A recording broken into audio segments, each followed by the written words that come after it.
In the early morning of December 1st, 2025, two objects, each already the focus of intense global observation, crossed into a shared detection corridor. Their paths were not identical, but for the first time they were close enough in both vector and observational range that multiple instruments, from Earth-based observatories to heliocentric satellites, captured them within overlapping frames. The data came in almost simultaneously from NASA's Stereo-A, ESA's Solar Orbiter, and the Keck Observatory in Hawaii. 3I Atlas and R2 SWAN were now visible within the same celestial window. What startled many wasn't just the coincidence in position, but the convergence in behaviour. Until this point, 3I Atlas had been the outlier, the object that defied conventional explanations, a hyperbolic interstellar body showing signs of controlled brightness, synchronized pulses, and anomalous non-gravitational accelerations. R2 SWAN, by contrast, had remained largely within expectations. It had been observed before during earlier solar passages, and while it showed some structural deviations, it never crossed the threshold of suspicion. Until now. The first anomaly was visual. Spectrographic overlays showed that both objects, despite being composed of different materials and emitting different light curves, began shifting into complementary rhythms. The light signature from 3I Atlas pulsed every 9 minutes, a pattern established weeks earlier. But R2 SWAN, now moving into proximity, began displaying a secondary wave at 3-minute intervals, exactly 1/3 the frequency of 3I Atlas. This 3/9 resonance, previously considered unique to 3I Atlas, was now being echoed by SWAN. For systems operating millions of kilometers apart, this kind of harmonic mirroring doesn't happen by chance. Astrophysicists at the University of Oslo were among the first to publish an internal memo suggesting what they called phase coupling, a situation where two independent emitters begin to self-synchronize due to shared environmental forces or mutual resonance. In classical physics, this can happen in metronomes or pendulums when they're placed on the same platform. In astrophysics, it should be nearly impossible, especially between objects that were supposedly natural, unconnected, and separated by hundreds of thousands of kilometers. But the synchronization was clear. As they approached Earth's orbital shell from different angles, 3I Atlas from above the ecliptic and R2 SWAN from slightly below, both began emitting light with increasing phase stability. Their brightness peaks aligned. Their thermal output, though different in magnitude, showed the same cooling-heating oscillation that 3I Atlas had displayed weeks earlier near the Sun. That's when the term converging windows emerged in scientific circles, not just referring to their physical coordinates, but to the overlap in behaviour, timing, and effect. From a systems perspective, they were beginning to behave not as isolated objects, but as participants in a larger framework. What further deepened the mystery was that both bodies, previously observed under very different solar conditions, were now responding identically to the Earth's magnetosphere. Instruments in the upper atmosphere, particularly at the Arecibo Successor Array, registered simultaneous fluctuations in electromagnetic reflection patterns, each precisely 1.3 seconds after every primary pulse from 3I Atlas. But now secondary echoes followed, always 0.4 seconds later. These corresponded exactly to the emissions from SWAN. What does this mean? The implication is not simply that two objects are entering Earth's sphere of influence, it's that their behaviour is modulating in tandem, as if responding to each other, or perhaps to a shared external driver. Whether that driver is solar, gravitational, or something far more engineered remains unknown. But one thing is clear. The observational window that opened on December 1st didn't just show two objects in space. It revealed the beginning of a system, two emitters, one orbital region, a single, shared frequency space. And from here, the convergence will only deepen.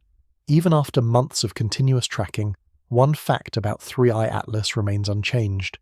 Its path through the solar system still doesn't match any known natural object. When it was first detected by the Atlas survey system in July 2025, its hyperbolic trajectory made headlines. But now, in December, it's not the shape of the orbit that is raising eyebrows. It's the subtle, persistent deviations that simply refuse to align with gravitational predictions. At its core, celestial mechanics is predictable. Every object in our solar system, from asteroids to comets, moves according to gravity and Newtonian forces. Solar radiation and small outgassing effects may nudge them slightly, but over time, those effects average out. Not with 3I Atlas.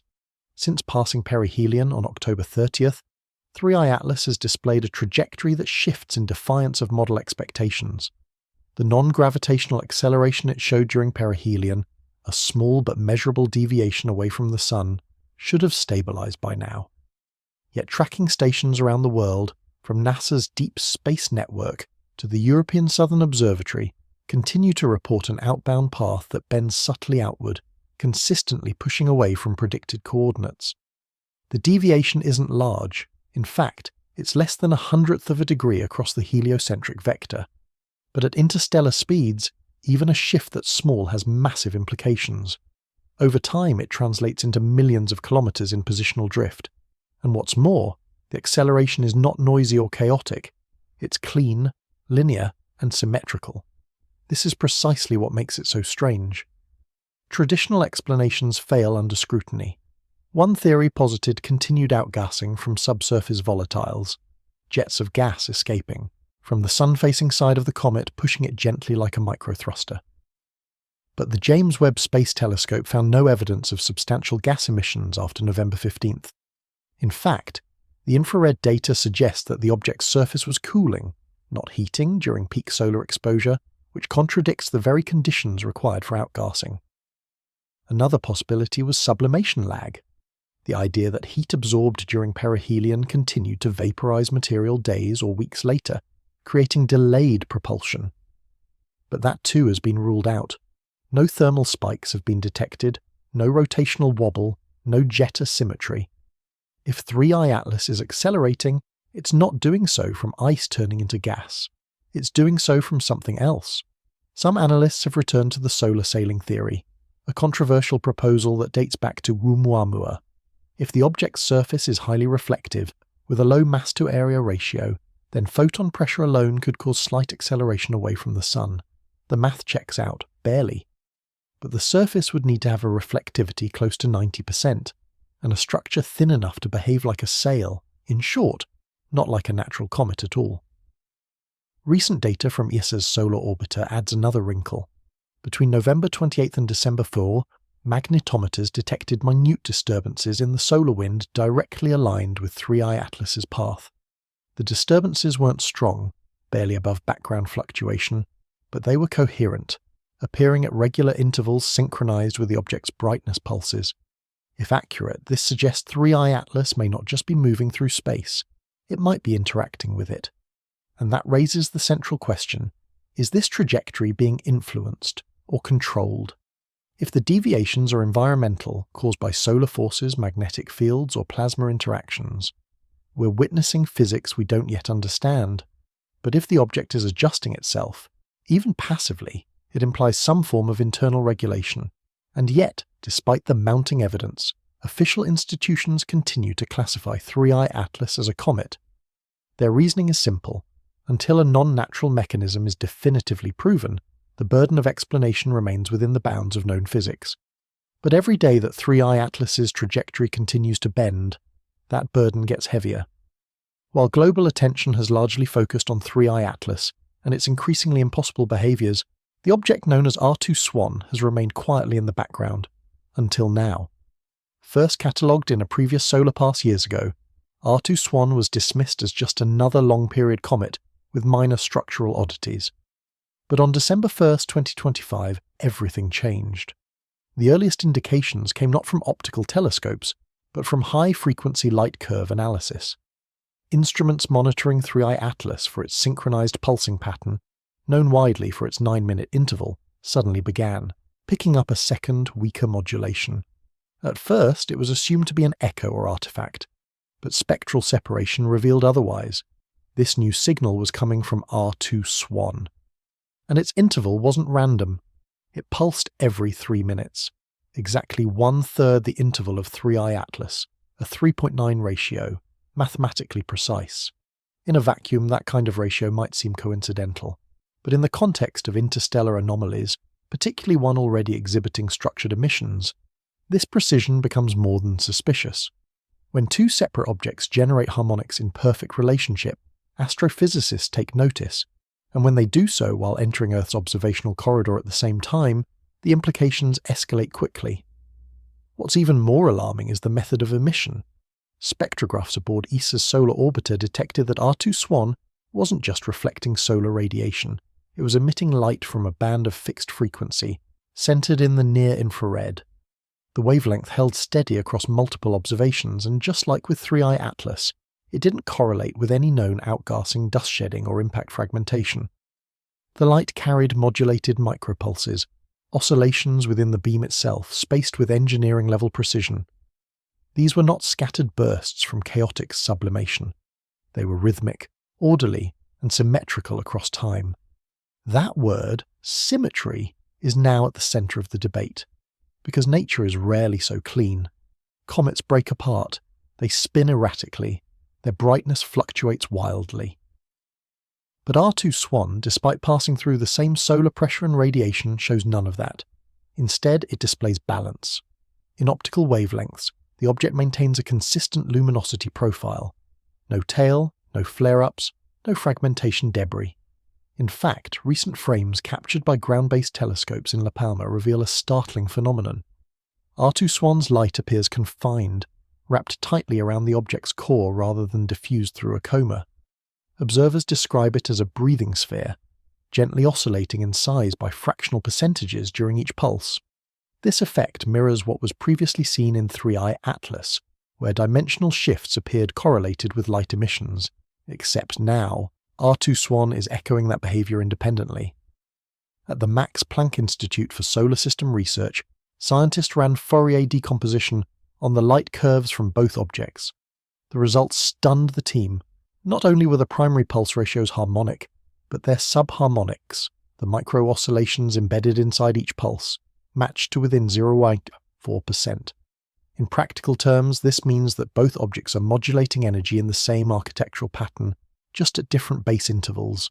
If that sounds engineered, it's because it mimics the principles used in wireless synchronization systems and signal phase matching, techniques developed by humans for coordinated communication between satellites, not found in nature. Still, researchers hesitate to use the word intelligent. Symmetry, after all, can be natural. Crystals grow in symmetrical lattices. Planets settle into balanced orbits. But those symmetries emerge from long-term equilibrium, not precise time-bound light-based oscillations that align across interstellar distances. And that's what makes this different. R2 SWAN has crossed a threshold. It's no longer just a mysterious object with a strange trajectory. It's now part of a pattern, one that appears to link directly to 3I Atlas. 2 emitters, 2 time-locked signals, and 1 shared orbital corridor. Something is happening between them, and symmetry may be the message. Magnetic fields in space are rarely visual. We detect them through instruments, through disturbances in plasma flow, through fluctuations in the solar wind. They don't cast shadows in the way light does, unless something enters their domain and leaves a visible imprint. On December 1st, 2025, that imprint was made. As both 3I Atlas and R2 SWAN moved deeper into Earth's orbital corridor, something unexpected was recorded by magnetometers on board 3 separate spacecraft. NASA's Magnetospheric Multiscale Mission, ISMMS, ESA's Solar Orbiter, and the Parker Solar Probe. Each of these platforms, positioned millions of kilometers apart, logged a simultaneous deformation in the interplanetary magnetic field. The disturbances weren't enormous, but they weren't random either. Their origin point, when triangulated, aligned with a narrow band of space where the projected magnetic influence of 3I Atlas and R2 SWAN would theoretically intersect. In scientific shorthand, it was described as a zone of transient magnetic interference. But among the analysts, a different phrase quickly took hold: the magnetic shadow. The term was metaphorical but not inaccurate. What the instruments detected was a dip, a localized depression in the ambient heliospheric field strength, almost like something had passed between the sun and the sensors and momentarily bent the lines of influence.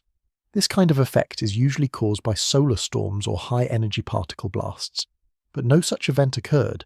Instead, what we had was the confluence of 2 moving bodies, each emitting structured, polarized light, whose magnetic influence, though subtle, appeared to interfere with each other in a measurable way. When plotted across time, the data showed a symmetrical wave, 2 dips, 2 recoveries, and one overlap point precisely where their influence zones collided. This would be strange enough on its own. But the timeline is where the story deepens. The overlap occurred at 0317 UTC. Just before the event, 3i Atlas emitted a pulse with a slightly elevated brightness amplitude, 6% higher than average. Then, precisely 3 minutes later, R2 SWAN responded with a similar spike in its own modulation band. At that same moment, the magnetic shadow formed. To put this plainly, the emission peaks of both objects synchronized with a dip in the interplanetary magnetic field. The system responded, and the shape of that response followed the same waveform pattern seen in the optical pulses. This is not how natural bodies behave. Comets do not interact with the magnetic field in symmetrical waves. They disrupt plasma, they deflect solar wind. But they don't synchronize with each other, and certainly not in a way that leaves an echo in the heliospheric current sheet. The anomaly was later verified by terrestrial instruments. Magnetometers in Alaska, Norway and Japan picked up microfluctuations in Earth's magnetic field 1.3 seconds after the event, matching the light travel time from the object's current position. These ground-based readings mirrored the shape of the space-based curve, the same two dips, the same smooth return to baseline, no spiking, no chaos, just structure. This level of precision demands a mechanism.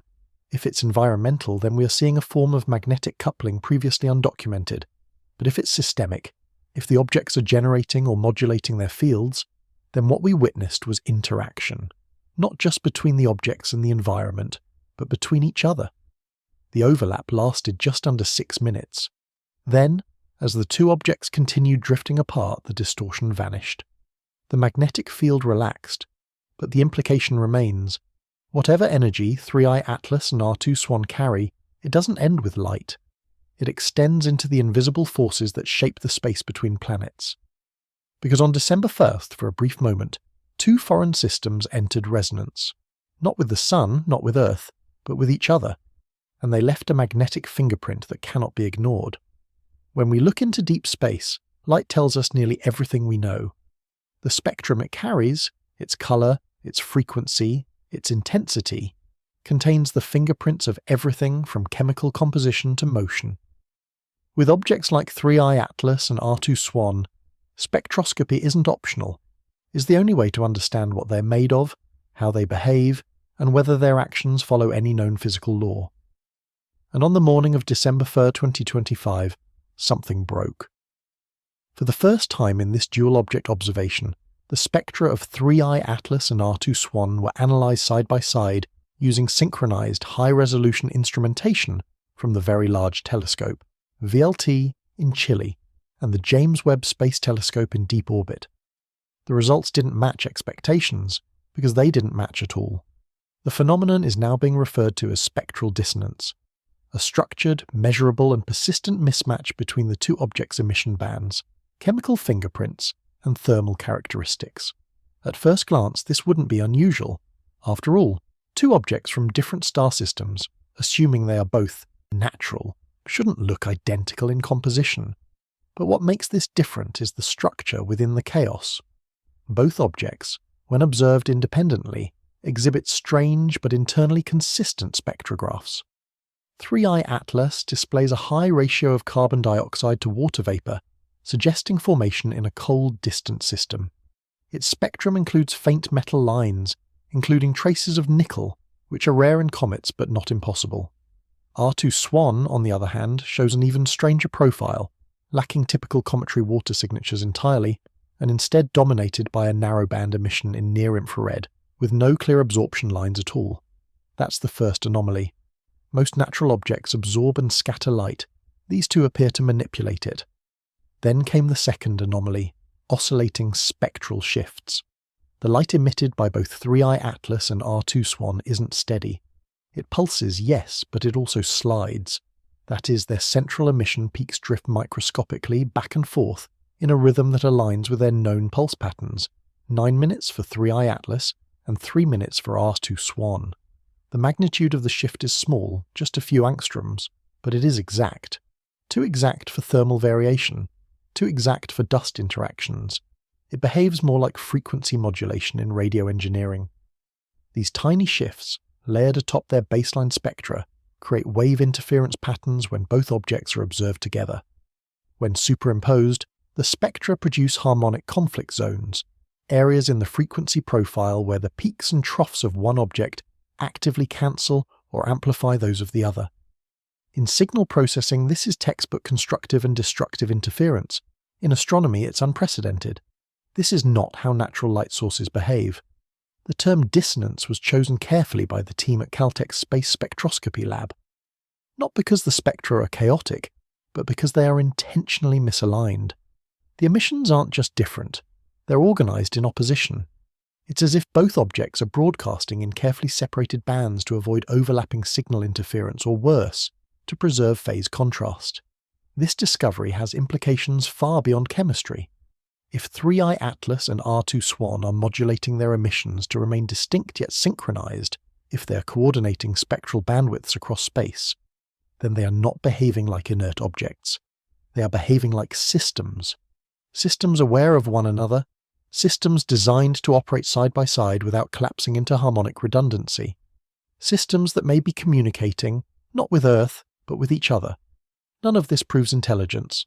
None of it confirms design. But physics, as we understand it, does not produce synchronized pulse ratios, frequency modulation, and phase separation by accident. These are traits we see in engineered communication. And on December 1st, for the first time, we saw two interstellar objects broadcasting dissonance, not noise, not randomness, separation by design. There are 5 points around Earth where gravity and orbital motion balance perfectly. These are the Lagrange points, known as L1 through L5, and they've long been used by satellites, probes and observatories as stable platforms in space. But on the morning of December 1st, 2025, a chilling question emerged from orbit calculation models around the world. Are 3I Atlas and R2 SWAN both drifting toward the same location?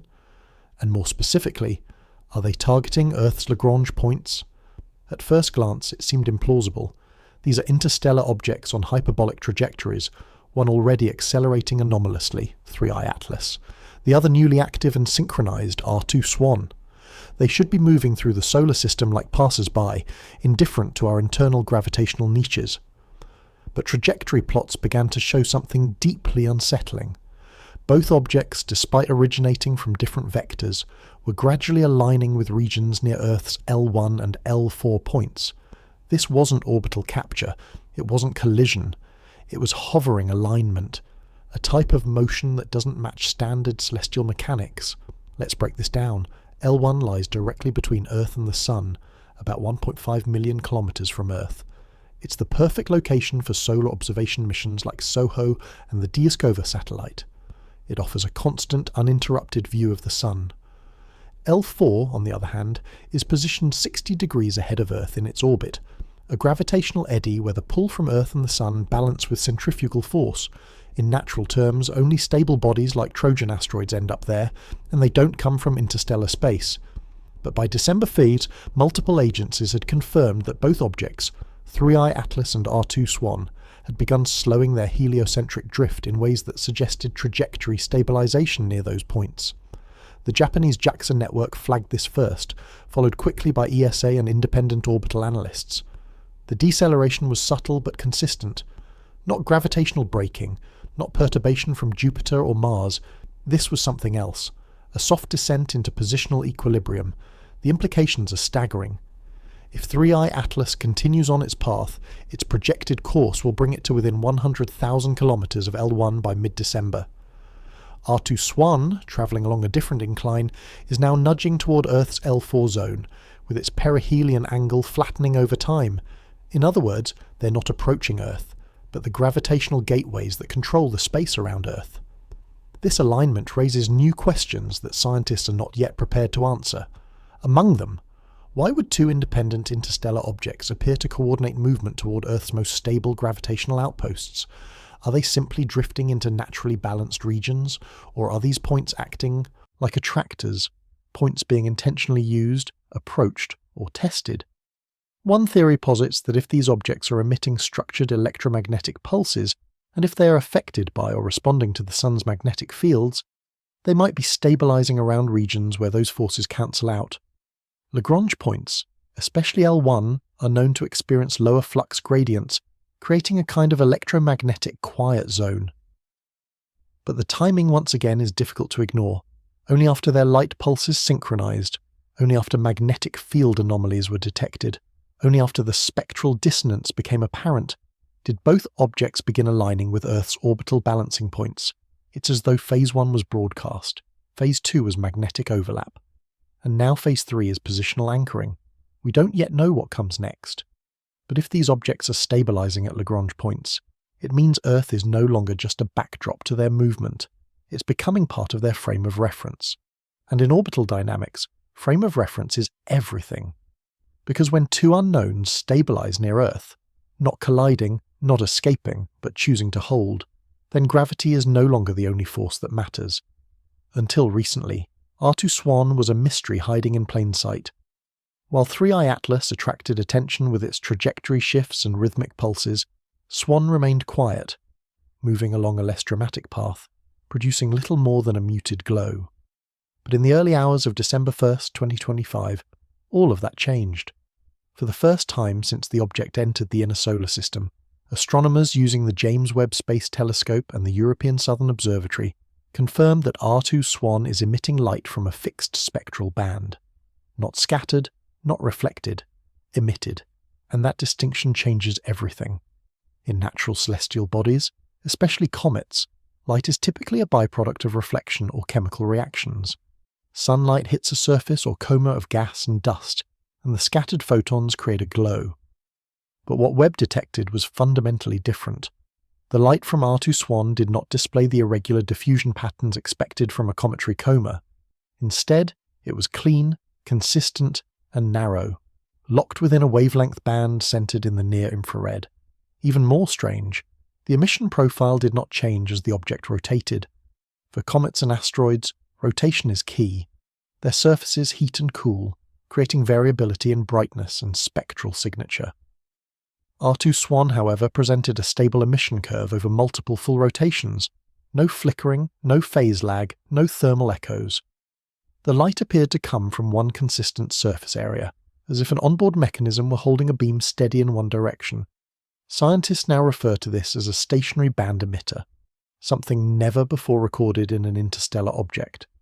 To understand why this is so significant, let's examine the data. The light band is centered around 1.53 micrometers in the near-infrared. It has a precision tolerance of just 0.0002 micrometers, far tighter than any known natural emission caused by gas, dust, or thermal flux. More than a dozen instruments confirmed this: ESA's Solar Orbiter, NASA's Hubble, the Chilean VLT, and even smaller instruments from private observatories in Argentina and New Zealand. Even more shocking was the lack of thermal correlation. Normally, if a surface emits in the infrared, it must also produce heat. But thermal mapping showed no excess infrared heat near the band center. The light was there, but the heat wasn't. This is the clearest evidence yet that R2 SWAN is emitting coherent radiation, not merely radiating waste energy like a comet would. Coherent emission is a hallmark of technology. It's how lasers work. It's how communication signals work. It's how resonance-based systems, like LiDAR or optical beacons, function in Earth-based physics. What could be the purpose of such an emission? The most conservative theory is that R2 SWAN is naturally composed of a unique crystalline or metallic structure that reflects solar radiation in a narrowly tuned way. But this would require an alignment of atomic scale precision and composition that no natural comet has ever shown. The more controversial theory is that R2 SWAN is broadcasting, that the stationary band is not passive reflection, but active signaling, a form of phase-locked modulation designed to be picked up under specific observational conditions. This would align with what scientists observed in 3i Atlas weeks earlier: micropulses embedded in broader light waves, rhythmic harmonics, and structured emissions that correspond with external solar and magnetic events. Now, with SWAN doing the same, and doing so at a fixed frequency and constant direction, the two objects appear to be operating in tandem. One emits in a higher band, one responds with lower frequency pulses. Both are locked into fixed timing. Both are now modulating light as if they were nodes in a larger system. The question is no longer whether R2 SWAN is anomalous. It is. The real question is this: what system is it part of, and who else is listening? At first, it looked like a minor variation, a brightness fluctuation easily dismissed as atmospheric distortion or instrumental drift. But when the data was cross-checked, synced, and stripped of solar interference, the pattern became undeniable. On December 1st, 2025, within the same observation window when R2 SWAN was confirmed to be emitting light from a stationary band, 3i Atlas began adjusting its brightness amplitude in a synchronized rhythm. This wasn't new behavior in itself. Atlas had shown brightness pulses for weeks, especially near perihelion. What was new was the response curve. It was now reacting, not to the sun, not to thermal exposure, but to R2 SWAN's emission cycles. Let's examine the evidence. Between 03 Shako and 06 near UTC, a series of 3 pulses were recorded from R2 SWAN, each spaced exactly 3 minutes apart, and each marked by a narrow band emission in the near-infrared range. What followed was extraordinary.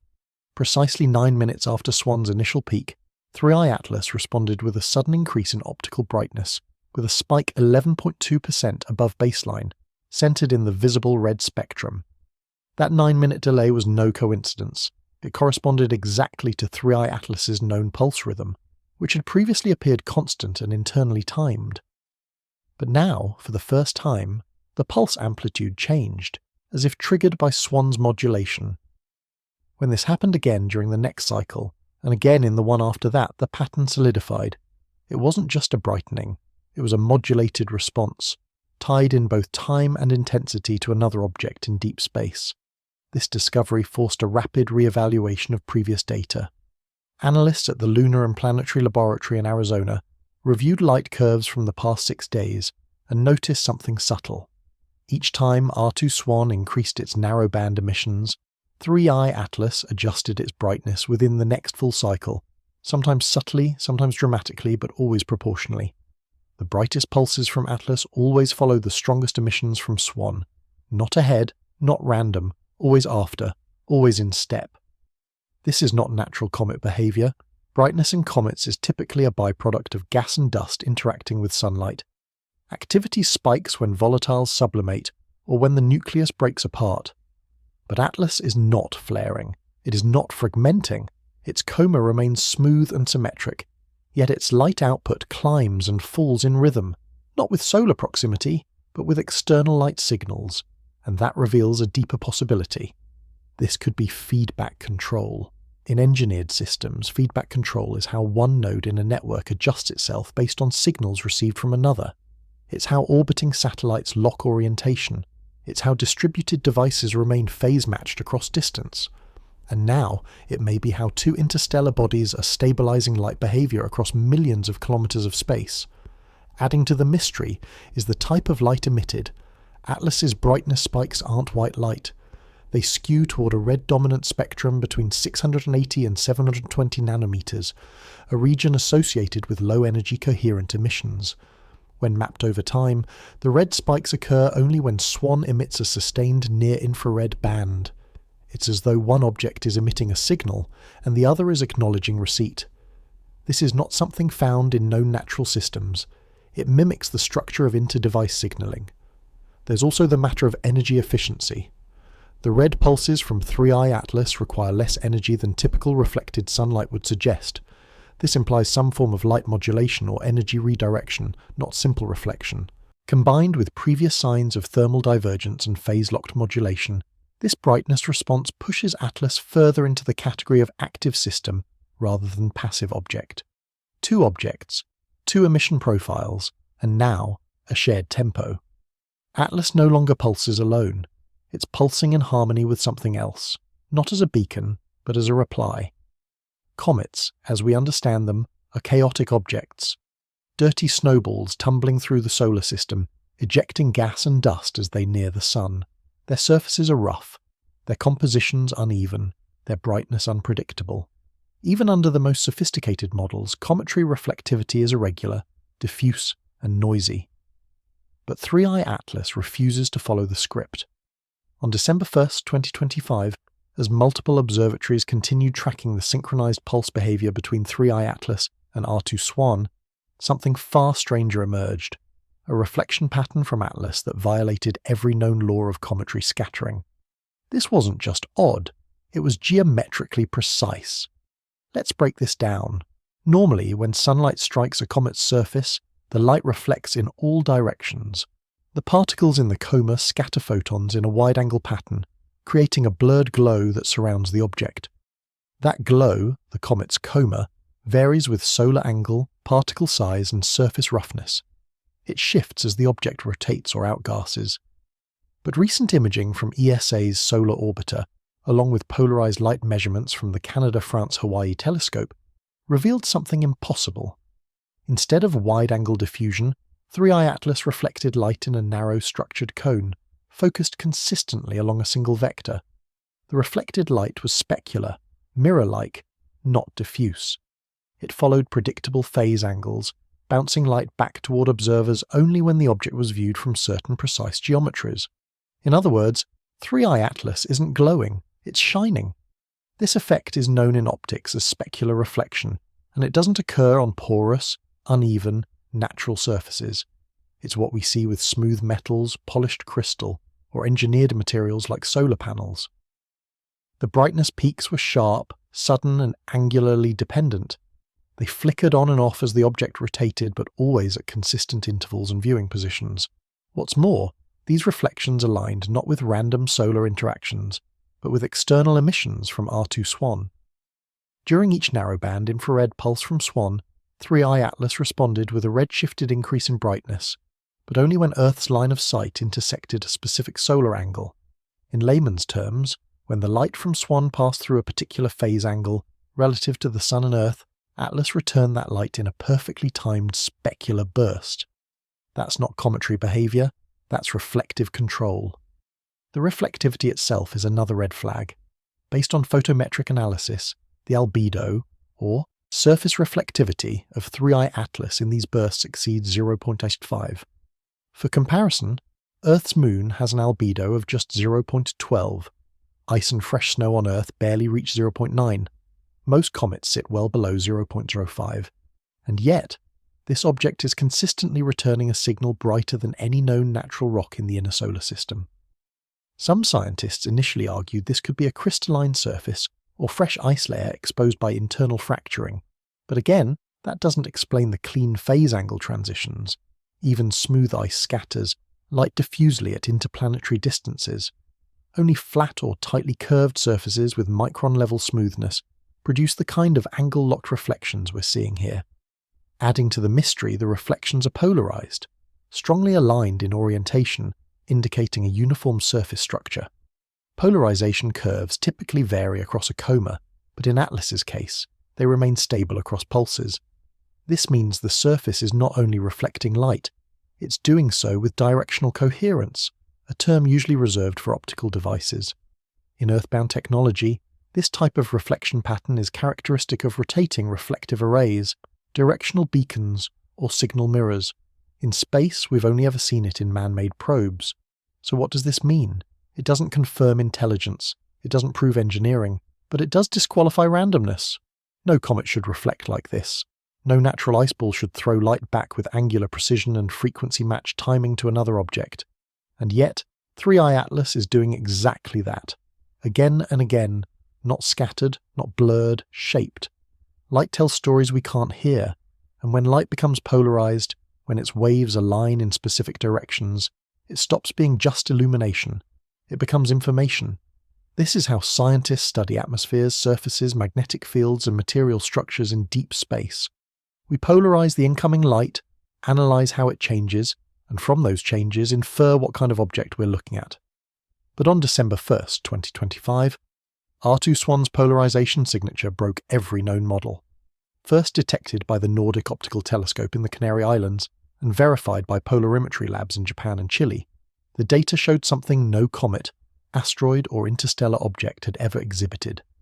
A triphasic polarization curve, 3 distinct shifts in light alignment, cycling on a fixed interval, repeating every 27 minutes with mathematical precision. Let's make this simple. In natural objects, polarization curves usually follow a single slope. When sunlight scatters off dust or gas, the angle of polarization smoothly increases or decreases depending on the phase angle, the angle between the sun, the object, and the observer. The curve looks like a hill. At certain angles it peaks, at others it drops. But R2 SWAN doesn't follow that hill. It carves a waveform, 3 sequential peaks and valleys, perfectly, spaced, oscillating with time rather than geometry. When mapped out, the polarization doesn't just shift, it cycles, as though an internal mechanism is controlling the directional filtering of light. No natural comet has ever done this. No random scattering of ice or dust can explain it, and it gets stranger. The angle of polarization wasn't random. Over time, it drifted slowly eastward, correlating not with SWAN's motion through space, but with Earth's magnetic orientation. That's right, Earth's orientation. When observatories in Chile rotated their instruments by 90 degrees, the waveform flattened. When observatories in Norway tilted their polarization filters in sync with Earth's geomagnetic field, the waveform restored itself. This implies that R2 SWAN's polarized light is interacting with Earth's magnetosphere, or at least reacting to how we observe it from within Earth's own magnetic envelope. It's a level of observational feedback that suggests something even more exotic: field-aware emission. Let's pause. Field-aware emission means a light source that adapts to the observer's environment. We use this in communication systems on Earth: polarized antennas, adaptive optics, frequency-locked lasers. But we've never seen it in space, never in nature, until now. The possibility that R2 SWAN is modulating polarization as part of a signaling system is now under formal review at 3 major astrophysics institutions. These are not fringe theories anymore. The consistency of the waveform, the geometric predictability, and the synchronization with Earth-based instruments all point to a level of control that raw ice and dust simply can't achieve. Another critical anomaly? The phase angle inversion. In natural polarization, the angle flips once, around 90 degrees from the Sun object line. But SWAN's curve inverts 3 times and not at standard angles. These flips occur at 37 degam, 18 and 143 deg, each corresponding to previously observed emission pulses from R2 SWAN's narrowband infrared beam. In short, the light's alignment changes exactly when its internal systems emit energy. That's not sunlight. That's not coma behavior. That's structured interaction. This kind of data puts scientists in a strange position. On one hand, they must operate within the framework of known physics. On the other, the data itself demands new physics, or at least new intent. Because if R2 SWAN is adjusting polarization deliberately, it means 2 things. It is aware of its observational context. It is emitting light with informational structure. We may not know what that information is, but the signal is clear. Something is being sent, and our models, like our expectations, are being torn apart one polarized pulse at a time. On the morning of December 1st, 2025, 2 distinct trajectories, one from 3i Atlas and one from R2 SWAN, converged in a way no mission planner could have orchestrated, despite arriving from vastly different regions of interstellar space. Both objects produced light-based emissions that, for a brief window of just under 14 minutes, intersected Earth's ionosphere at nearly identical angular vectors. This wasn't a collision in physical space, it was a convergence in field space, where electromagnetic signals, solar radiation, and terrestrial layers momentarily overlapped in phase. At precisely 04:11 UTC, instruments aboard NASA's GOLD, global-scale observations of the Limb and Disk satellite, recorded a non-solar ionospheric flare, a spike in electron density above the equatorial belt centered over the South Pacific. The flare didn't match any known geomagnetic storm, solar wind spike, or human-made transmission, but when cross-referenced with orbital modelling from JPL and the European Space Agency, the moment aligned perfectly with a vector crosspoint between the projected emission cones of both 3i Atlas and R2 SWAN. In simpler terms, their light paths intersected in Earth's sky, focused not by gravity, but by intentional emission geometry. This intersection created something never seen before, a standing light envelope inside Earth's upper atmosphere. Observers in Chile and Indonesia independently reported faint aurora-like flickering, but at latitudes where auroras are normally impossible. More intriguingly, These flickers showed polarization patterns that match both the triphasic signature of SWAN and the red pulse timing of Atlas. Let's step back and understand why this matters. Earth's ionosphere is a charged plasma layer that reflects radio waves and filters radiation. It's reactive, volatile, and sensitive to solar behavior. But it's also transparent to structured electromagnetic interference. In rare cases, like when hit by gamma bursts or military radar sweeps, it exhibits what physicists call mirror layering, where frequencies bounce in organized sheets across altitudes. But never has Earth's ionosphere shown this kind of binary phase locking between two extraterrestrial sources. 3I Atlas's optical pulses, largely in the visible red and deep infrared range, had been following a rhythmic pattern of 9-minute cycles. Meanwhile, R2 SWAN's narrowband emissions, structured in the near-infrared, operated on a fixed 27-minute phase loop. When these two cycles were laid on top of each other, a 3-to-1 resonance emerged, and it just so happened that on December 1st, both sources peaked within 0.4 seconds of one another, aimed at Earth's upper atmosphere. That moment, measured at 4.1132 UTC, triggered a layered density distortion in the ionosphere, picked up by NOAA's GOES-18 satellite, and later confirmed by low-orbit CubeSats operated by MIT and Caltech. The distortion formed a wave packet, essentially a light-driven shell of electromagnetic compression that persisted for nearly 42 seconds before dissipating. The implication? These two interstellar objects from entirely separate origin paths are not just acting independently, they are aligning behaviorally in both time and direction with a level of precision we typically associate with satellite networks. If you draw a line from 3I Atlas to Earth and another from R2 SWAN to Earth, the intersection point isn't geographic, it's energetic, and it happened inside our sky. Now the scientific community is asking the question it has quietly feared for weeks. Is this just coincidence, or was this intersection designed to occur?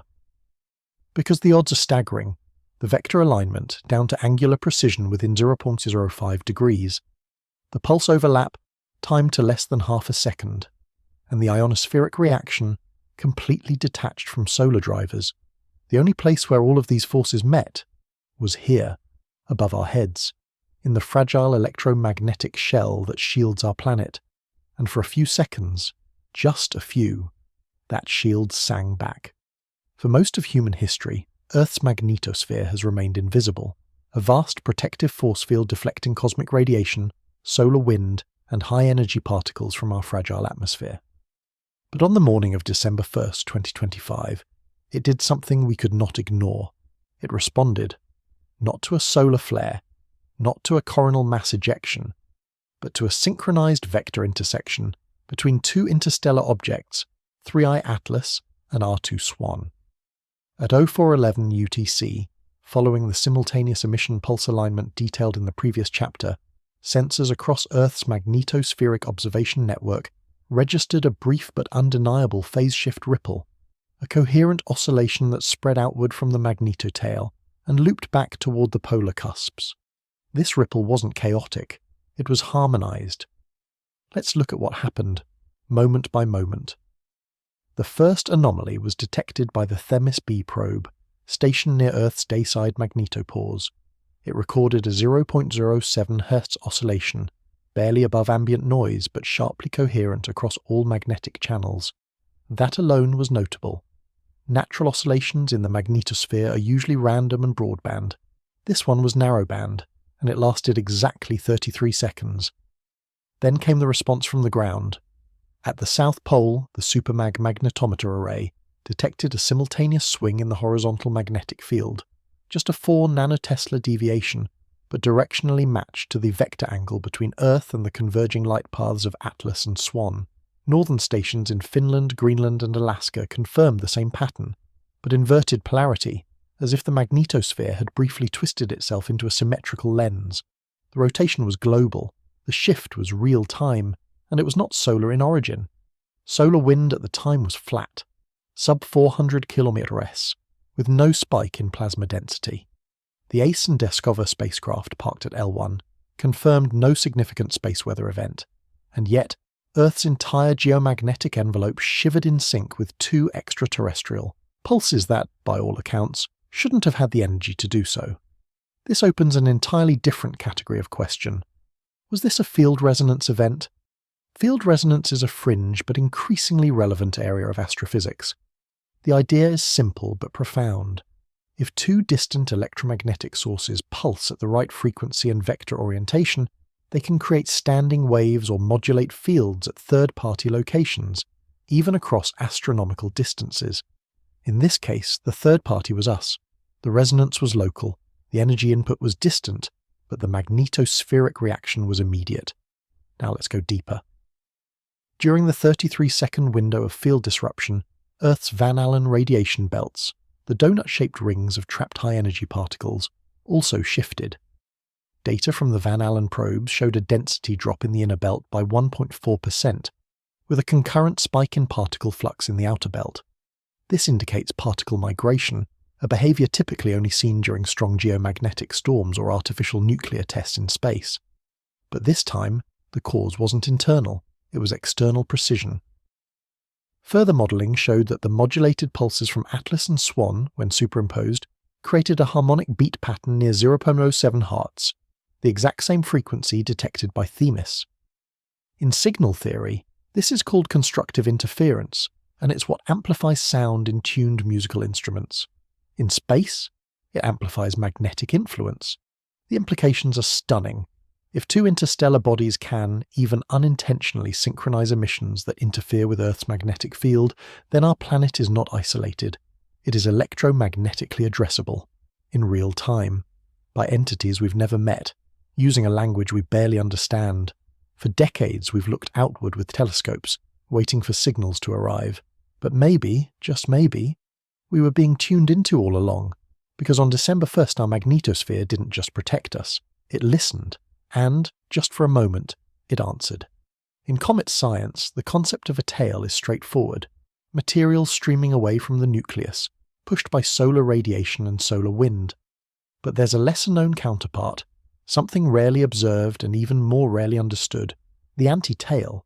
It's an optical illusion, or at least it's supposed to be. The anti-tail appears to extend toward the Sun, not away from it. In most cases, it's a result of orbital geometry and Earth's viewing angle, making dust trails seem to flip. It doesn't represent real physical matter flowing inward. It's just the way light and perspective play tricks on our telescopes. But on December 1st, 2025, that explanation collapsed. Both 3I Atlas and R2 SWAN were observed generating simultaneous anti-tail echoes, and this time they were not optical illusions. They were real, detectable structures, and they behaved in ways that violated every rule of solar-comet interaction. Let's start with the basics.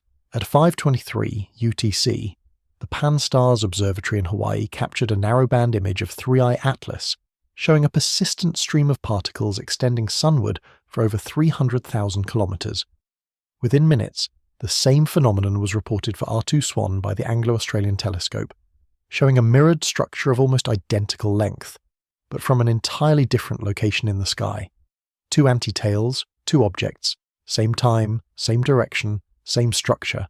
That alone would have sparked headlines. But what followed was even more astonishing. Instruments at the Mauna Loa Solar Observatory recorded a brief echo pulse, a burst of polarized light that bounced from Earth's upper atmosphere back toward the same angular positions of both objects. In simpler terms, Earth's ionosphere reflected their anti-tail emissions. And here's where it gets surreal. The echoes returned with frequency modulation, not typical of random dust scattering. Using advanced Fourier analysis, researchers at the University of Tokyo decoded these modulations and discovered an embedded pattern, a wave that mirrored Earth's own Schumann resonances, the natural electromagnetic vibrations of our planet's atmosphere. That pattern repeated 3 times in the echo, then vanished. Let's be clear, no comet, natural or interstellar, has ever produced emissions that could resonate with Earth's atmospheric frequencies, let alone do so while extending dust toward the Sun. But on this day, both objects demonstrated this behavior in sync. And this wasn't just a visual phenomenon. NASA's Ionospheric Connection Explorer, ICON, monitoring plasma structures over the equator, detected directional density distortions aligned precisely with the incoming anti-tail vectors. These distortions took the form of low-amplitude compression waves, propagating across the F region of the ionosphere at roughly 90 kilometers per second, far faster than any known gravity wave and outside the range of auroral excitation. This raises a crucial point. The anti-tails of 3I Atlas and R2 SWAN were not dust-based reflections, but structured emissions, potentially composed of ionized particles or directed electromagnetic energy. And their apparent echo off Earth's upper atmosphere strongly suggests intentional angular targeting, a behavior we associate with communication beams or field probing, not passive comet trails. And yet, there they were. Two objects, originating from separate regions of interstellar space, suddenly interacting with our planet's atmospheric boundaries through synchronized directed emissions that manifest as sunward streaming anti-structures. This is no longer a question of comet morphology. It's a question of field engineering. How do two bodies, moving independently through space, generate emission patterns that align in time, shape, and frequency? And why do those patterns correspond, impossibly, to the very electromagnetic harmonics Earth produces on its own? Some have proposed this could be a form of mapping behavior, a way to scan Earth's outer envelope by bouncing energy off its upper layers.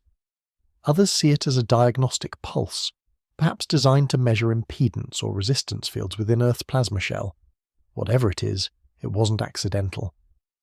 Because on that quiet morning, Earth didn't just observe strange comet-like structures, it echoed them back, and in doing so, it became part of a circuit far larger than anyone expected. At first glance, the stratosphere seemed like the least likely place for anything out of the ordinary to happen. Calm, thin, and almost static compared to the roiling weather of the troposphere below, it rarely plays host to dramatic interactions. But on the morning of December 1st, 2025, that changed. Because for the first time ever, two distinct reflection events, each tied to a separate interstellar object, were seen simultaneously in the upper layers of Earth's stratosphere. These were not random flashes or solar reflections. They were structured optical phenomena.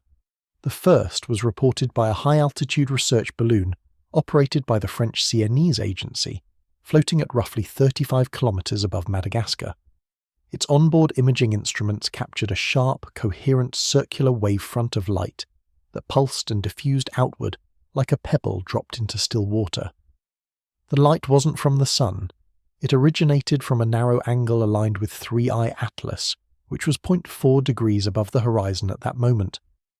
Exactly 8 seconds later, a second reflection appeared, this time recorded by a NASA WB-57 aircraft over the South Atlantic. This one radiated from the opposite vector, aligned with R2 SWAN, and took the form of a vertical cascade, like a sheet of light sliding down the inner surface of the sky. These reflections didn't match any known atmospheric or optical behavior. When cross-referenced, the balloon data and aircraft data revealed a pattern. Both events occurred at the same stratospheric altitude, within a 3.7-second convergence window. Spectral analysis showed each reflection had a narrow-band emission spike at 1.37 microns, just above the visible infrared threshold, and commonly associated with coherent light sources, like lasers or modulated beam pulses. And here's where the symmetry becomes undeniable. The two reflections mirrored each other in structure but not in orientation. One was horizontal, the other was vertical. One expanded radially, the other fell like a light curtain. But both were time-linked, and both carried polarization vectors aligned to Earth's magnetic field, not the sun. This is crucial, because reflections in the stratosphere should, under normal circumstances, be driven by solar incidence angles. The fact that these pulses responded instead to the geometry of our geomagnetic envelope suggests a kind of coherent field entanglement, where light interacts not just with air molecules, but with the underlying electromagnetic fabric itself. Scientists from the University of Oslo who analysed the CNES data confirmed something else. Both reflections created microtemperature inversions in the local stratosphere. In other words, for about 6 seconds after each pulse, the temperature within the reflecting layer dropped by a measurable 0.2 degrees Celsius. That's not much, but it's far beyond what light scattering alone should achieve at that altitude. This suggests energy absorption and re-radiation, a process normally reserved for denser atmospheric layers or surfaces with high albedo. But these reflections didn't bounce off surfaces. They occurred in the open sky through charged particles, ice crystals, and high-altitude ozone. So what caused them? The prevailing theory, now gaining traction, is that 3I Atlas and R2 SWAN both emitted directed coherent beams, possibly narrowband pulses or ionizing emissions that were strong enough to reach Earth's atmosphere without dispersing. And when they did, they triggered dual interaction events in the stratosphere, mirrored, modulated, and time-locked. And here's the final piece of the puzzle. Both reflections occurred within geographic regions where the anti-tail echoes, detailed in Chapter 13, had just passed minutes earlier. In effect, Earth's atmosphere responded not once but twice, first to inbound emissions, and then again to the overlapping pulse vectors from two separate interstellar sources. This raises a fundamental and haunting question. If our stratosphere is now reflecting, refracting, and echoing interstellar signals, then Earth is no longer a passive observer in deep space. We've become an active medium, a mirror, and someone, or something, knows exactly how to shine light into it. By the morning of December 1st, 2025, the astronomical community had already registered a series of strange alignments between 3I Atlas and R2 SWAN. But it wasn't until solar physicists began analysing the heliophysics data that something truly disturbing emerged, a pattern too precise to be random, too synchronized to be natural. They called it the harmonic envelope. It began with the Solar Dynamics Observatory, SDO, which observed a broadband fluctuation in solar radiation across multiple wavelengths, especially in the ultraviolet, UV, extreme ultraviolet, EUV, and X-ray bands. These bands are typically stable and primarily influenced by solar activity such as flares, sunspots, or coronal loops, but there were no flares, no sunspots, no active regions at the time, and yet the signal rose, then folded back on itself in a wave-like compression. It created a smooth envelope across 5 distinct solar bands, stretching over a 17-minute window. This waveform wasn't solar-generated. It was a field interference pattern, and it coincided exactly with the time when 3I Atlas and R2 SWAN entered a shared phase angle with the Sun, meaning their positions, relative to Earth and the Sun, formed a symmetric triangle. That triangle wasn't just geometric, it was resonant. The NASA Helioseismic and Magnetic Imager, HMI, on SDO, recorded anomalous amplitude reinforcement at the 1600 Ångström band, a solar layer associated with the chromosphere. This frequency band is typically noisy and chaotic due to internal solar turbulence, but during the window it showed near-perfect harmonic reinforcement, as if someone had tuned the Sun like an instrument. In essence, the Sun vibrated, but not at its own rhythm. It followed the envelope pattern being defined by 2 interstellar objects. Let's make that clear. These 2 bodies, travelling independently through space, were never expected to influence our solar output. They're small, cold, non-reflective masses compared to the Sun's overwhelming power. Yet, at that moment, they acted like modulators of solar signal. The harmonic envelope was decoded using fast Fourier transform analysis by the European Solar Orbiter team. What they discovered was stunning. A layered waveform that matched not only the positional timing of Atlas and SWAN, but also their known emission cycles, 9 minutes for Atlas, 27 minutes for SWAN, forming a clear 3.1 harmonic structure. This layering resulted in a phenomenon called modulation stacking, where the overlapping frequencies do not cancel out but amplify in smooth steps. In music theory, this would resemble a perfect fifth resolving into a unison chord. In astrophysics, it's unheard of. And the result? Solar radiation, especially in the high-energy bands, became temporally structured, not just fluctuating, but rhythmically breathing in pulses tied to the movement of objects not even orbiting the Sun. The GOES-16 and GOES-18 satellites both recorded minor but consistent flux spikes in the X-ray band during this harmonic phase. Though not strong enough to cause ionospheric disruption on their own, the pattern was unmistakable and global. What's more, 2 solar observatories in Japan and Spain reported visual rippling across the Sun's limb using H-alpha filters. These ripples didn't originate from coronal mass or filament activity. Instead, they tracked along latitude lines, echoing the same modulation envelope being projected by Atlas and SWAN. The theory that emerged was both simple and shocking. The Sun was not the source. It was the canvas. For a brief moment, it became a carrier signal, broadcasting the harmonics of these objects across the entire heliospheric environment. That includes Earth, that includes the ionosphere, that includes us. And this opens a terrifying possibility. If they can paint on the Sun, they can reach anywhere in the solar system, because a harmonic envelope isn't just a beautiful waveform, it's a carrier system. It delivers structure across chaos, message through noise. And on that morning, the Sun carried their song. One of the most fundamental laws in astrophysics is simple. When illumination increases, so does temperature. Whether it's a desert under the noon sun or a spacecraft approaching perihelion, more light almost always means more heat. But on the morning of December 1st, 2025, that law broke. As 3I Atlas and R2 SWAN reached peak visibility near Earth's terminator zone, where night transitions to day, global temperature sensors began reporting localized cooling, not warming. And this didn't occur in darkness. It occurred during maximum direct solar illumination. The phenomenon was first detected by the ECMWF, European Centre for Medium-Range Weather Forecasts, as an unexplained drop of 1.2 degrees Celsius across an atmospheric column over the southern Indian Ocean. It wasn't tied to cloud cover. There was no volcanic aerosol interference, no known cyclonic movement, and the sun was clearly shining. Then additional drops followed, over eastern Antarctica, then across portions of the equatorial Pacific. Finally, along the upper Nile basin, all regions exposed to full daylight. By 0740 UTC, high-altitude weather balloons over Argentina and the Canary Islands confirmed that stratospheric and mesospheric layers were losing thermal energy at a measurable rate, with downward deviations of up to 3 degrees Celsius in the mesosphere, while the sun's angle remained static. The timing wasn't random. The thermal drops all occurred within 12 to 17 minutes of the phase angle convergence between Atlas, SWAN, and Earth's polar magnetic shell. When plotted on a spherical map, the cooling regions formed an elegant curve across the globe, a thermal arc, nearly equidistant from the projected line between the two interstellar objects. And here's where it becomes undeniable. These were not local weather anomalies. They were field-induced atmospheric shifts, and they followed a pattern too precise to ignore. Solar radiation itself, measured in watts per square meter by satellites such as NOAA's GOES-18 and NASA's Ceres instruments, remained stable.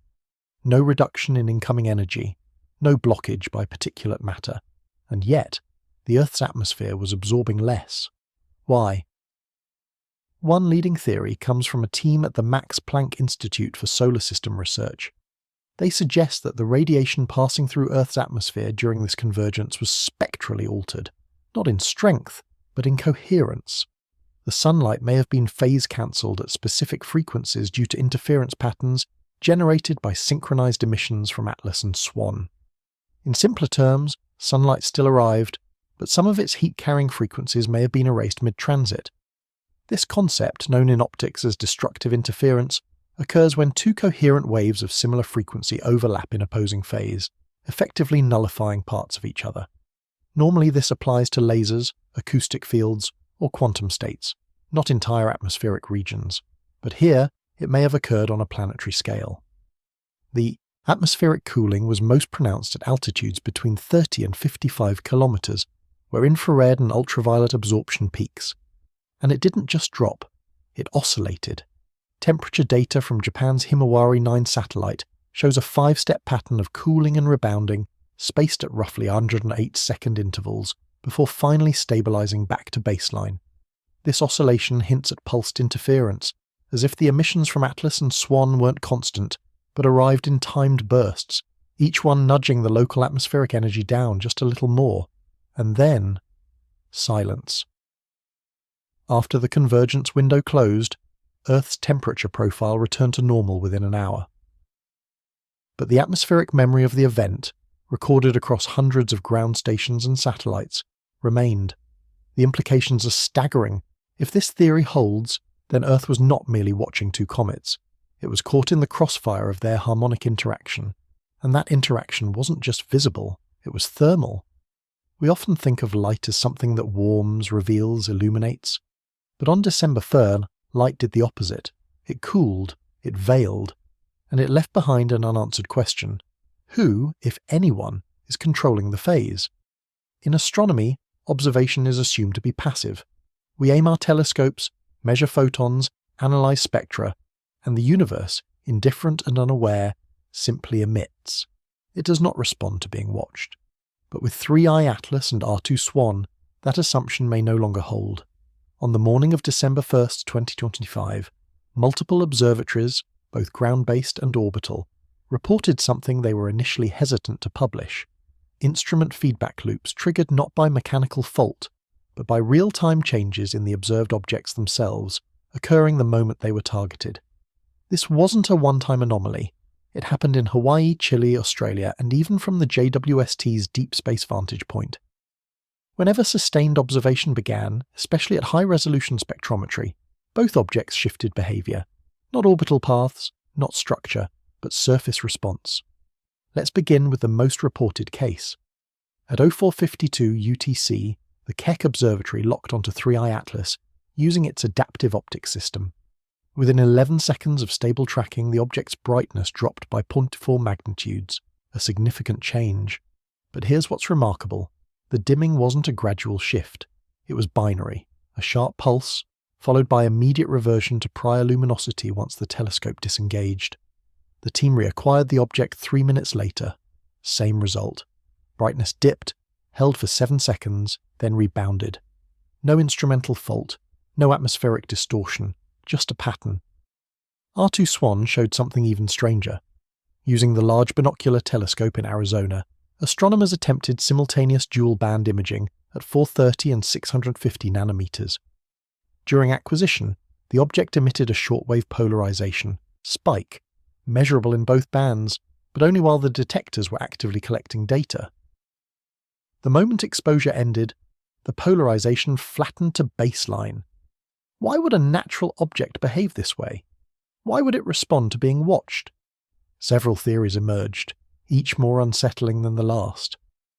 The simplest posits a coincidence of angular reflection, where light from earthbound telescopes intersects a reflective surface on the object, causing the observed fluctuations. But this fails to explain why the changes occur only during active measurement windows, and why they're temporally linked to instrument operation, even from orbiting satellites, which eliminate atmospheric distortion altogether. Another theory leans into quantum observability, the idea that in highly coherent systems, observation itself can influence state. This has precedent in particle physics and quantum optics, but never at macroscopic astronomical scales. But the third possibility is where things become uncomfortably direct. These objects are monitoring electromagnetic input from Earth, and they are reacting to concentrated attention. If Atlas and SWAN possess any form of surface resonance field, even one as simple as photonic sensors or structural plasma sheaths, then sustained high-frequency observation, especially across multiple wavelengths, could act as a stimulus. Just like radar pings trigger echo responses in aircraft, or how some deep-sea species fluoresce when lit. Except in this case, the organism isn't in the ocean, it's interstellar, and it's reacting to telescopic attention. This was most dramatically reinforced by one sequence captured by the James Webb Space Telescope, JWST. During a 12-minute exposure of R2 SWAN's polar axis, the object generated a spiraling fringe in infrared, like a ripple travelling down the object's vertical alignment. When exposure ended, the spiral disappeared, and yet, in all datasets, nothing else in the frame moved. No background stars shifted, no cosmic ray events interfered. Only the object, while being watched, reacted. This turns our assumptions inside out. What if 3I Atlas and R2 SWAN are not passive travellers? What if they are sensory structures, or worse, responders? This raises chilling implications for planetary defence, scientific neutrality, and even our cosmic footprint. Because for the first time in modern astronomy, it may no longer be true that observation is a one-way act. Instead, we may be entering a new phase of interaction. One where the universe does not merely shine back at us, but blinks. By the time the world had absorbed the brightness dips, reflection anomalies, and strange harmonics between 3I Atlas and R2 SWAN, yet another pattern began to surface, one far more precise, more immediate, and far more difficult to dismiss. It was a 1.3-second delay, consistently recorded across multiple instruments worldwide, between specific emissions from the interstellar objects and atmospheric responses detected on Earth, and not just once. This feedback loop repeated itself, again and again, always at the same interval, exactly 1.3 seconds. Let's walk through the first detection. At 6:17 UTC on December 1st, 2025, the Norwegian Atmospheric Research Array, NARA, stationed near Tromsø, was scanning the ionospheric shell during a burst of auroral activity. As part of its normal logging protocol, it recorded a sudden uptick in ion density, a localized pocket of electrons rising faster than predicted models accounted for. Normally, such spikes might be tied to solar wind pressure, but this spike didn't match any real-time solar output. It matched a narrowband UV emission observed just 1.3 seconds earlier from 3I Atlas, as captured by the ESA's L1 monitoring satellite. Even stranger, the pulse of UV light wasn't visible to Earth at the time of emission. It was intercepted in deep space, travelling inbound. And still, the Earth responded, before the emission ever reached the atmosphere. This shouldn't be possible. Either the pulse triggered a faster-than-light atmospheric reaction, or more plausibly, Earth was reacting to a non-photonic signal embedded within the emission event itself. Two more confirmations followed. One came from the National Solar Observatory in Hawaii, which measured a sharp fluctuation in the F2 layer electron concentration above the Pacific, 1.3 seconds after a spike in radio interference originating near R2 SWAN's current vector.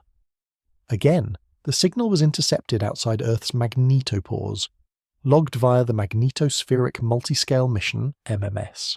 And again, Earth's upper atmosphere responded before it technically should have known. The third came from Japan's Himawari 9 weather satellite, which recorded surface pressure anomalies forming localized microwaves in the upper troposphere, always following 1.3 seconds after detection of narrowband emissions from both objects. This triangulation of timing wasn't theoretical, it was empirical. 3 different forms of atmospheric behavior, ionospheric charge, electron shell deviation, and tropospheric pressure wave, all linked to off-world triggers with the same exact delay. Researchers began calling this the 1.3 second atmospheric feedback loop. Why 1.3 seconds? That's the core question. It's not random, it doesn't align with Earth's rotational dynamics, and it's far too short to represent any orbital mechanical process. Some physicists suggest it could represent the processing time of a system, a delay between stimulus and programmed response. Others argue it may reflect interference resonance time, where the signal must pass through Earth's electromagnetic field, interact with it, and then emerge as measurable disruption. But a darker interpretation has also surfaced. What if 1.3 seconds is their response time, not ours? What if these objects, whatever their origin, are not just emitting, they're listening, measuring the environment, then reacting via directed emissions, probing Earth's layers in timed intervals designed to test our field behavior? In other words, this may not be a natural loop. This may be deliberate timing, a scan, a ping, a calculated exchange between 2 interstellar probes and Earth's electromagnetic shell, repeating over and over with a precision we are only now beginning to recognize. This changes everything. Because if the feedback loop is real, and evidence suggests it is, then Earth is not just being observed passively, it is being probed for reaction. We've seen comet tails and emissions before, but we've never seen timing like this, never seen Earth itself behave like a sensor array. And now that the 1.3 second loop has been discovered, we have to ask, what happens when the delay changes, or stops, or shortens to 0?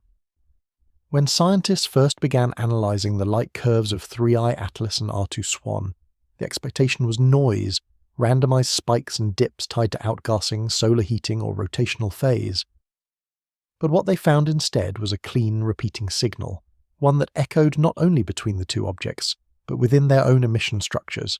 It was a 9:3 pulse ratio, and it repeated like a clock. At first, the signal was detected in infrared, specifically in the 850 to 900 nanometer band by the Spitzer Legacy Archive, now monitored through ESA's recalibrated infrared arrays. Astronomers noticed that 3I Atlas emitted pulses of increased thermal energy every 9 minutes, followed by a lull, then 3 smaller pulses spaced evenly across the next 3 minutes. The full cycle repeated approximately every 12 minutes. Then came the shock. R2 SWAN, observed at a completely different part of the electromagnetic spectrum via UV reflectivity in the 230 to 280 nanometer band, was pulsing with exactly the same cadence, but inverted. It began with 3 sharp peaks followed by a 9-minute flatline, then resumed. And this wasn't statistical noise. Over 60 consecutive cycles were captured across both objects, spanning 6 hours of uninterrupted observation. Data from the Mauna Kea Infrared Observatory matched identically with that from Swedish solar telescope instruments aimed at SWAN. Even more compelling, the pulses were offset in time, meaning they didn't occur simultaneously, but rather in a ping-pong pattern. First Atlas, then 1.3 seconds later, SWAN, then back again. This alternating rhythm didn't appear to be natural. In astrophysics, periodicity is often attributed to spin or precession. But rotational pulses, like those from pulsars or tumbling comets, gradually decay or drift unless stabilized by external forces. Here, both objects kept perfect tempo, even when their angles relative to Earth shifted, even when solar wind conditions changed. The pulses never broke form. Why does this matter? Because a 9:3 ratio has significance beyond coincidence. It implies encoded structure. In engineering, these are the kinds of ratios seen in signal compression, harmonic filtering, and binary clocking patterns. In biological systems, these are heartbeats, circadian phases, and neuronal burst codes. And in both technology and biology, a 9.3 pattern implies intentional pacing. This led one Caltech astrophysicist to refer to the emissions as a possible multi-node broadcast protocol. In his words, it's as if Atlas is the carrier and SWAN is the repeater. One initiates the signal, the other validates it, and Earth is now inside their coverage. What makes this theory more plausible is the synchronization gap. The 1.3-second delay, previously documented as an atmospheric feedback marker, perfectly bridges the timing between the 9-minute pulses from Atlas and the 3-minute intervals in SWAN. This suggests coordination, not just synchronized behavior, but reactive timing, where one object waits, confirms reception, then replies. The math checks out. Let's visualize it. Atlas pulses once every 9 minutes. SWAN pulses 3 times over the following 3 minutes. Each of SWAN's pulses is spaced 1 minute apart, starting 1.3 seconds after the Atlas pulse. This is not just a visual or energy-based phenomenon, it is temporal architecture, a waveform structured by interval, sequence, and response. What's more chilling is that this ratio has also appeared in our atmospheric anomalies. Several researchers now believe the 1.3-second feedback loop is merely the local echo of a larger inter-object communication framework, one operating at macroscale harmony. And here's what unnerves them most. The 9:3 ratio is prime symmetrical. It cannot be reduced into even binary. It implies purpose-built modulation, something we've seen in human-engineered probe-to-probe communications like deep space relay systems. Except this isn't human, and it's not coming from any known agency. Instead, we are watching a conversation, one shaped by predictable rhythmic bursts, and Earth is now sitting between the speakers, so the question remains, what are they counting down to? When 2 interstellar objects emit repeating signals, most scientists will default to the same question, are they communicating? But after tracking the behavior of 3I Atlas and R2 SWAN, a deeper, more complex question began to emerge, one that unsettles even the most seasoned astrophysicists. What if they're not talking to each other at all? What if they're synchronizing? At first glance, the difference seems subtle, but in terms of intent, it's everything. Communication implies 2 entities exchanging information. Synchronization suggests that both are following a shared internal protocol, something coordinated, repetitive, and possibly predefined long before they entered our solar system. By the early hours of December 1, 2025, telescopic data from across 6 continents had already established that both Atlas and SWAN were pulsing in structured intervals, Atlas using a 9-minute emission window, and SWAN following with 3 pulses over the next 3 minutes, all spaced with 1.3-second feedback delays. That alone had sparked global headlines. But the framing, communication, was quickly challenged when a series of observational anomalies broke the pattern. For nearly 40 minutes, both objects stopped emitting any detectable pulses. No infrared flashes, no UV flickers, just silence. Then, both resumed at precisely the same microsecond. No drift, no latency, like two synchronized clocks that had merely paused and restarted on the same line of code. This raised a disturbing possibility that the 9:3 ratio was not a conversation, it was a clocking mechanism, a signal loop that operates independently of external observation, something not reacting, but operating under an internal set of instructions. The question then becomes, why synchronize?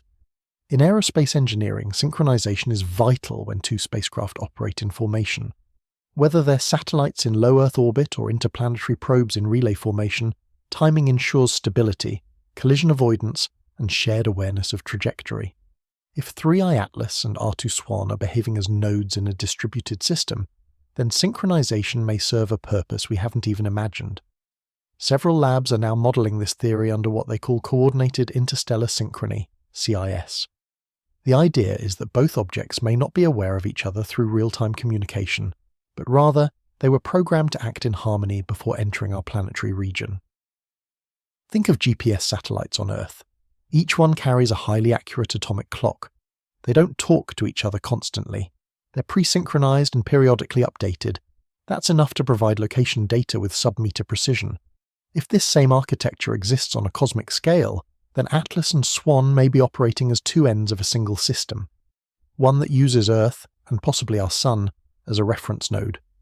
And this is where things turn sharply speculative. During the overlapping observational window, an ESA probe recorded a low-frequency gravimetric wavelet, a nearly imperceptible oscillation in space-time curvature, passing between the two objects and pulsing at an interval that matches the 9:3 cycle. It was weak, bordering on instrument noise, but real. This suggests that synchronization is not just visual or electromagnetic. It might be embedded at the structural level of space-time. If true, it would mean the objects are sharing more than just light pulses. They may be aligning fields, aligning presence, and possibly aligning effect. This also raises the possibility that Earth is not the destination, but rather the midpoint, the interface, a location on a greater path between two pre-synchronized phenomena that only now, under our gaze, are reactivating dormant behaviors. So are they communicating? Possibly not, because communication implies the unknown. Synchronization implies the known, a schedule, a choreography, a certainty. And in that certainty, there's something far more chilling. If they're synchronizing, it's because something told them to. Not now, not recently, but long ago, before we were even watching. There's one scenario that every observatory, defense lab and solar physics station is quietly running simulations for, though few will admit it publicly. It's not collision, it's not atmospheric entry, it's overhead alignment. What happens if 3i Atlas and R2 SWAN, after weeks of synchronized movement, perfectly align in Earth's sky, not just visually, but geometrically, across the gravitational shell, magnetic field, and solar wind stream? This isn't just a skywatcher's dream, it's a configuration with potential implications we don't fully understand. On the morning of December 1st, 2025, both objects reached orbital thresholds that brought them into opposing hemispherical views, Atlas drifting over the southern hemisphere and SWAN traversing the northern polar vector. Their emissions, pulse intervals and field echoes had already been entangled through the 1.3-second delay. Their pulse ratios were locked. The Earth had responded with a quiet magnetic ring.